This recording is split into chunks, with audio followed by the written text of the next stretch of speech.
Hello everyone, ఈ వీడియోలో నేను వేరుశనగలతో పులగం ఎలా చేయాలో చూపిస్తాను. ఇది మా అత్తయ్య చేస్తుంది అప్పుడప్పుడు. మీకు తెలిస్తే ఒకవేళ కామెంట్ చేయండి.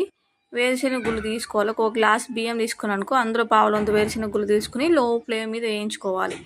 వేయించుకున్న తర్వాత ఆ వేరుశనగ గుళ్ళని పొట్టు తీసేసి పల్లి మిక్సీ పట్టేసుకొని పౌడర్ లాగా చేసుకోవాలి. ఆ పౌడరు బియ్యము రెండు కలిపి పక్కన పెట్టేసుకోవాలన్నమాట.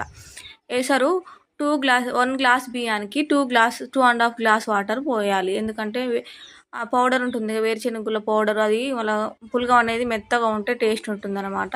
పక్కన మనం బెల్లం తీసుకొని బెల్లం వాటర్ పోసుకొని బెల్లం పానకం చేసుకొని కొంచెం బెల్లం మొత్తం కరిగిన తర్వాత వడగట్టుకోవాలి, చెత్త ఉంటుంది. తర్వాత పక్కన పాలు కాగబెట్టుకొని ఆల్రెడీ ఉంచేసుకోవాలి. బెల్లం పానకం కొంచెం మళ్ళీ కాగబెట్టేసుకొని బెల్లం పానకం కొంచెం గోరువెచ్చగా ఉన్నాక కాగబెట్టుకున్న పాలు పోయాలంట.